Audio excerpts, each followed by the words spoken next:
Yo, good afternoon, everybody. How you doing? This is your Coach Renz, and this one is called P.O.O.R Part 2. The reason why is because, again, if you saw the first video that was called P.O.O.R, it talked about how P.O.O.R equals passing on opportunities repeatedly or passing over opportunities repeatedly. Yes, I borrowed that, got that from a friend of mine, but here's the thing. I had to come and talk to you guys about this today because I have just witnessed multiple occasions of this from other people. Let me give you this first one. So if you saw my other video a couple days ago, I talked about the fact that I picked up a new mentor, right? So yes, Coach Renz has his own coaches. I always look for a mentor that's succeeding where I want to be in certain areas of my life because I need that, and I'm willing to pay for that. So I got a new mentor. But what I did not tell you guys is how I got this mentor. This mentor is one of the customers who come inside my store. And I've been conversing with the man for the last couple of months to kind of get to know him, feel him out. And now, I asked him to be my mentor. The meeting before, let me not say moment, the time I talked to him before, there was another customer of mine who was in the store. Now this customer is a special kind of guy. He's been a customer of mine for years, a few years. Many times as he asked me about becoming a licensee of Uncle Ren's Popcorn. Many times he said he's ready. But on every occasion, and it's not for a lack of funds, but on every occasion, it's something like what's going on in his life right now. Well, I got engaged and I got her the $10,000 ring. I'm spending $40,000 on a wedding. I don't get it, but I've gotten to this point where I have a tendency to let people just talk about stuff. People will talk about what they're going to do, but then they won't do it.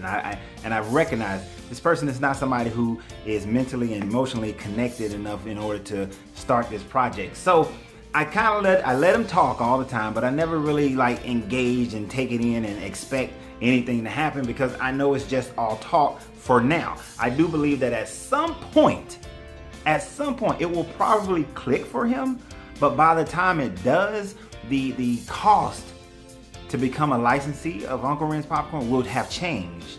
It will be greatly increased by then because I don't expect it in the near future. That's not the thing that was the passing on opportunities repeatedly because, yes, I do believe not becoming a licensee of my gourmet popcorn and ice cream shop is an opportunity that he's passing on repeatedly, but it was a different one, a one that should have been easy, a one that should have been like just grab it, it just landed in your lap. And the fact of the matter is, the thing that makes me so upset about it is that it's an opportunity that I could have taken for myself, but instead, since he was there, and because I wanted to give him that opportunity. I didn't want to, I could have done it, but it would change my focus temporarily for about 6 months. And I didn't necessarily want to add something onto my plate. But basically, my new mentor, not only is he a doctor, not only does he own, 50 plus clinics in Georgia, not only does he own a real estate firm that has multiple over 60 rental homes. Not only does he have a medical funding company, but he has all of that. He's doing all that business, which is why he's my new mentor, because some of that is things that I intend to get involved in over the next 10 years. But for his medical practice, for his clinics, his 50 plus clinics, and he's getting ready to add 5 new clinics in the next few months. For his 60 plus clinics, he needed a certain software development to be developed. I'm not going to go into what it was, but he needed this, and this guy can provide it. And even though I could have easily taken the contract, because I used to be an IT guy, one of my best friends is still an IT guy. I could have easily called him hey, Troy, look, this is what I need developed.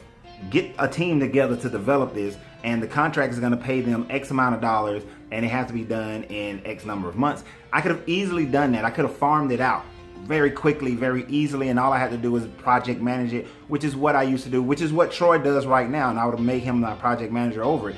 So it's not that I could not have taken the opportunity. I could have, but since he was standing there, and since he engaged him into understanding what was needed, I sat back, I didn't compete, I allowed for him to do it. So then a few weeks go by. The doctor comes back. I just call him the doctor. He comes back into my store, right?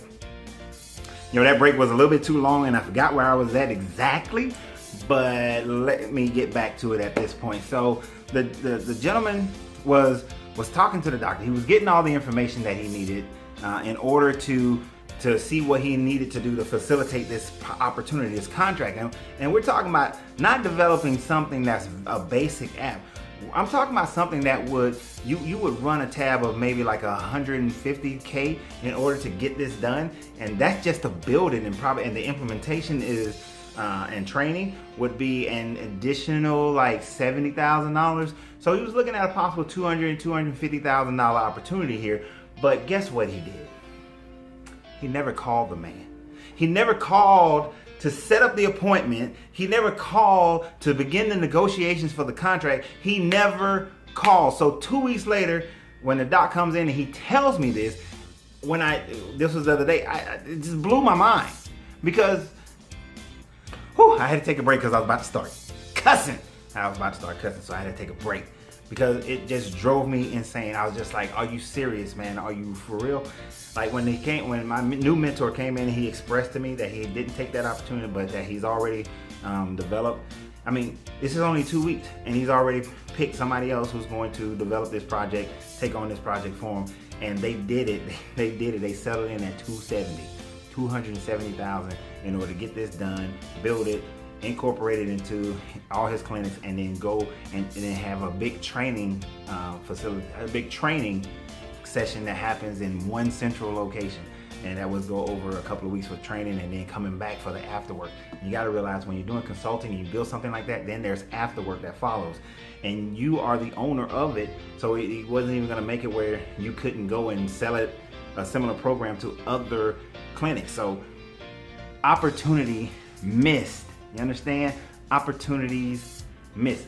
Now, let me tell you another person who kept missing out on an opportunity recently. So I had a young man, he came into the store. I expressed to him everything he needs to understand about how to make money and how to become wealthy. But what is he concerned about? He's concerned about buying a car. Buying a car. Are you serious? You're concerned about buying a car? You have an opportunity to make yourself into a wealthy young man in a very short period of time, but you're more concerned about buying a car. For real? I mean, we got to get out of this mentality where we think that these material possessions are more important, that things are so temporary in our mind that we can't see past the fact of, well, I want to have this now and I want to have that now. But why do we do that? Why? And that's what we have to get to. We have to get to the why, and then what is the thing that solves it. You see, I grew up in a household where I didn't learn anything about finances. What I learned about finances is that you try to pay your bills and try to have as much fun as you can. Yeah, you overextend because you want to have certain comforts in life, because you're probably not going to get them unless you go into super debt to get them. That's the kind of life I grew up watching and seeing. You know, nothing against my parents. They never knew either. They were just trying to get by. So as I got older, I realized that I was fluctuating. Sometimes I would be like financially sound, then other times I'd be financially inept. Sometimes that I would maintain my 70-30-30 or 70-10-10-10 program. Other times I find myself at leverage 98% just to make a living. Other times I even got to the point where I was only living off 50, me and my family, I'm talking about 6 people in my household, living off 50% of what I made, and we still live in one of the affluent areas of town. But I also found myself struggling to make ends meet, finding myself in situations where I only had $27 in my pocket, and I got a family that I need to feed, and I'm thinking about robbing people or jumping off a bridge in order to feed them. I've been in those situations as well. But let me tell you something. I realized that I had to get my mind and my heart together in unity as far as what it is that I wanted to accomplish. And to this day, I don't suffer from that. To this day, I don't overextend myself. To this day, I live off of 70% or less of what I make, because it took time, but I got there, and you can get there as well. So how do you do it? How do you stop passing over opportunities? How do you stop being poor? Well, the first thing you have to do is get your mind and your heart right. You see, and I say mind and heart because it's your thoughts, your rational brain, and your emotions that throw you off. Let me put it this way. You know for a fact that you need to exercise every day. You need to do some sort of exercise every day. You know it in your brain, but emotionally, you hate doing it. Emotionally, you don't feel like it. You may force yourself mentally to go do it. You're gonna go to this gym, you're gonna do it, and you got your heart as captive. Your emotions are captive to go and work out. And you do it, and it works for like a week, 2 weeks, a month, a couple of months, maybe even a year. But then because you enslaved your emotions instead of controlling your emotions, it doesn't last. And you find yourself back in a situation, then you say, I gotta have the willpower again to do it. Or something happens that emotionalizes you to go and do it. Something happens like you lose a loved one who died of diabetes complications, or you were embarrassed because you was you couldn't get on the roller coaster. You was too big to get on the roller coaster. You had a child. One of your children made a comment that made you feel it. That made you really feel it, right? Feel that you were overweight, but yet it was an emotional. You've been driven emotionally.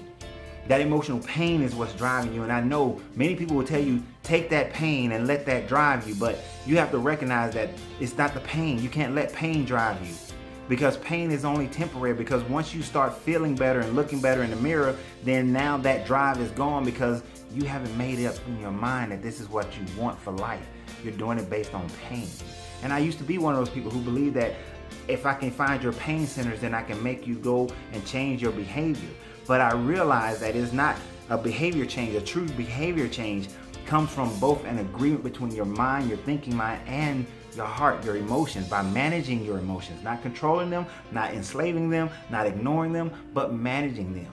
By being able to say that I'm going to work out because it makes me feel good, and I enjoy that feeling of feeling good, and then I want to be healthy. And in my mind, I know that I need to work out because I'm going to work out because I want to, I desire to. I'm working out because there's a longer life that I want to have. You have a why that incorporates both your mind and your heart. And guess what? You move into the realm of getting a connection between both. It's not the easiest thing to do. Yes, you have to dig deep into your past and figure out why you are not doing something or why you are doing something, and in order to work your way emotionally and mentally into doing it for the right reason that can be prolonged for your entire life. I'm telling you, if you want to stop passing over opportunities repeatedly, you have to get your mind and your body in the right sync so you can make good decisions and then stick with it. Have that focus. This is why many people can't have that focus. But you can have it. I know you can have it. You just have to be able to work your way into it. And when you do, you enjoy it. You will enjoy it. You cannot sustain a success that you hate. You can only sustain a success that you enjoy, that you love, that you have a great feeling from mentally and emotionally. You understand? Think about your greatest successes. You maintain a mental and emotional happiness with that, meaning that you have to become happy first. You have to be happy with the situation, and that's how it works. See, if you feel good about your life right now and you have to go stand in a long line, you don't mind standing in that long line. If you feel good, about your money right now, then you don't mind if things are up or down because you feel good about your money. Like when I know I'm living off 70% or lower of my income, I feel fine about the economy because I know that if something happens that I'm still in a good position. I'm not gonna lose my house, lose my car, lose anything because I'm still in a good position. You have to feel good. You have to enjoy it. You have to love it. You have to like it in order for it to become a part of who you are. If you feel good about working out, if you'll have a positive storyline, a positive narrative in your mind about working out, then your heart and your mind is going to begin to get in sync with it. And you're going to have a positive experience, and you get positive outcomes, and that just reinforces the positive thought process. So don't get in the car and you're sitting in traffic and somebody cuts you off, and in your mind is that person is a butthole. No, that person has an emergency, and thank God you don't have that same emergency. But they're probably trying to rush to the hospital, or they're trying to rush to go pick up a child that's been in an accident. You don't have that worry. So be thankful for it. Don't create a narrative that is a negative. Create positive narratives in your life and about every aspect of things that you want to have in your life. And guess what? You're going to start to think it and emotionalize it as a positive, and then it's going to work for you and become a part of who you are. Your hypnotic rhythm will then change, because then you are truly freeing yourself to be yourself, so that your greatness is non-negotiable. And this has been your Coach Renz, and I hope you guys enjoyed this and stop being poor.